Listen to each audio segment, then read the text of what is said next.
Hello everyone, welcome to my channel. कैसे हैं आप सब? होप सो सब बढ़िया होंगे। तो गाइज, आप सबको पता है कि चैनल पर बीए सेकेंड ईयर हिस्ट्री से रिलेटेड जो है आपकी क्लासेस चल रही हैं और आज बारी है हमारी पार्ट 3 की। ये हमारा चैप्टर का नेम है शेर शाह सूरी एवं उसका प्रशासन। पार्ट 3 जो है आज मैं आपको करवाऊंगी। इससे पहले जो है आपके 2 पार्ट्स हो चुके हैं, तो आज की वीडियो देखने से पहले आप पहले की जो वीडियोज़ हैं उसको देख लीजिए। 2 पार्ट्स को पहले देखेंगे तभी आज आपको ये चैप्टर जो है आगे आपको कंटिन्यू जो है समझ आने लग जाएगा। तो बस आपको वीडियो के एंड तक बने रहना है। वीडियो को maximum like share and subscribe आपने ज़रूर करना है। तो चलिए वीडियो को स्टार्ट करते हैं।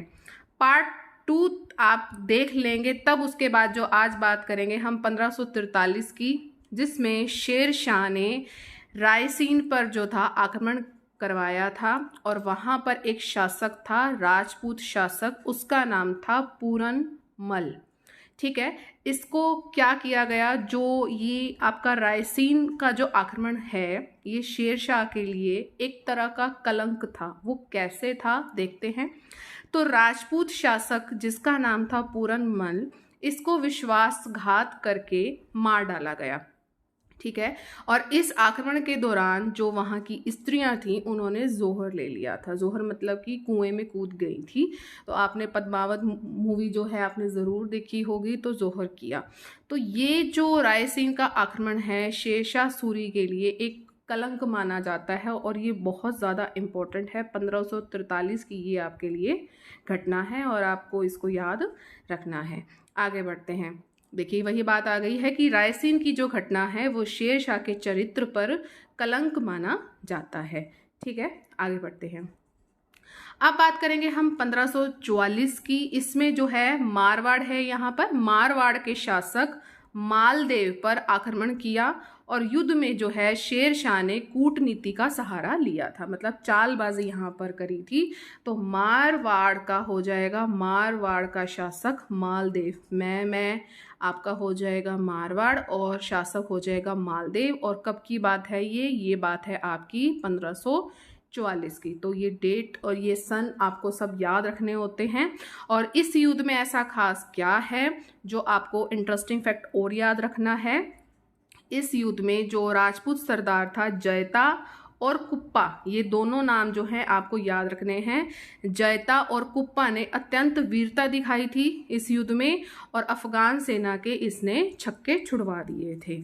ठीक है, तो इन दोनों के नाम जो हैं आपने याद रखने हैं। और इनकी मूर्तियां भी जो थी, इतना प्रभावित हो गया था कि इनकी मूर्तियां तक जो है शेर शाह सूरी ने बनवाई थी। ठीक है, आगे बढ़ते हैं।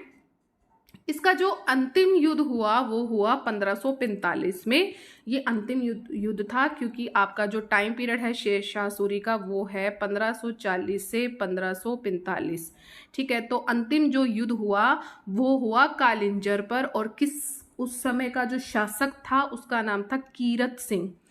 कालिंजर, कीरत और 1545 लास्ट इसका जो युद्ध था।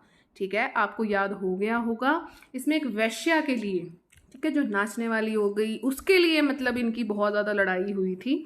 तो ये एक फैक्ट जो है आप जो साथ में याद कर सकते हैं। ठीक है, तो आपको सिर्फ इतना ही याद रखना है। आगे बढ़ते हैं। शेर शाह ने मारवाड़ को छोड़कर अन्य राजपूत राजाओं को उनके राज्य नहीं दिए, वरना उन्हें अधीनता स्वीकार करके उन्हें राज्य वापस नहीं किए।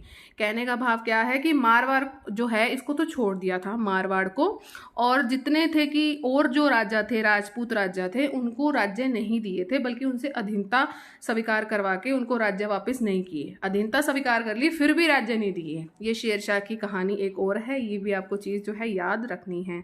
अब बात करेंगे हम शेर शाह कालीन प्रशासन। इसका प्रशासन कैसा था, और आपको मैं बता दूं कि इसको अकबर का पूर्वगामी कहा जाता है, कि मतलब कि इसको अकबर ने भी फॉलो किया है। जो आप आगे पढ़ोगे, शेर शाह एक जो है एक व्यवस्था सुधारक था। ठीक है, इसको व्यवस्था सुधारक के रूप में जाना जाता है और साम्राज्य निर्माता और प्रशासक के रूप में उसे अकबर का क्या कहा जाता है, पूर्वगामी माना जाता है, कि इसको फॉलो अप किया था अकबर ने। इसका ऐसा प्रशासन था। केंद्रीय प्रशासन की हम बात करेंगे तो केंद्रीय प्रशासन में जो है शेर शाह का केंद्रीय प्रशासन अत्यंत केंद्रीकृत था। शासक स्वयं जो प्रधान था और जो संपूर्ण शक्तियां थी उसी के हाथ में ही थी। जो शासक था उसी के हाथ में ही जो है सारी शक्तियां दी जाती थी, ठीक है। और कोई ऐसा कोई मंत्री नहीं होता था। शासन को जो है सुचारू रूप से संचालित करने के लिए निश्चय ही मंत्री जो है नियुक्त किया गया था, लेकिन जो मुगल कालीन जितने भी मंत्रियों की तरह ना उनके अधिकार संपन्न नहीं होते थे।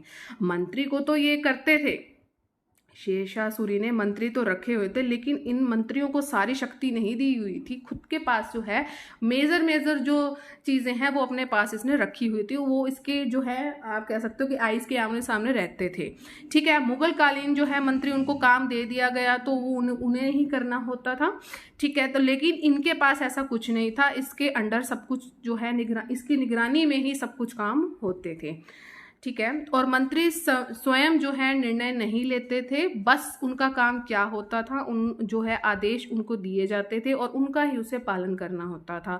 एक तरह से कह सकते हो अपना एक सरकारी कर्मचारी के रूप में जो ये मंत्री होते थे। तो कैसे लगा आज का सेशन? मुझे उम्मीद है आपको बढ़िया लगा होगा। और जो आपका नेक्स्ट सेशन होगा वो बहुत कह सकते हैं कि छोटी छोटी वीडियोस बन रही है ना, 15-20 मिनट की वीडियो होगी क्योंकि हम प्रशासन तक पहुंच गए हैं, ठीक है।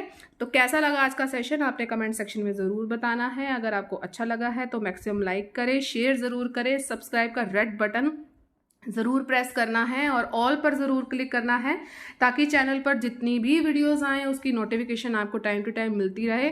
और आज का जो क्वेश्चन है वो ये है कि द्वितीय अफगान वंश की स्थापना किसने की थी? ये आपका फर्स्ट क्वेश्चन है। और शेरशाह सूरी का आपने टाइम पीरियड बताना है कब से कब तक था, ठीक।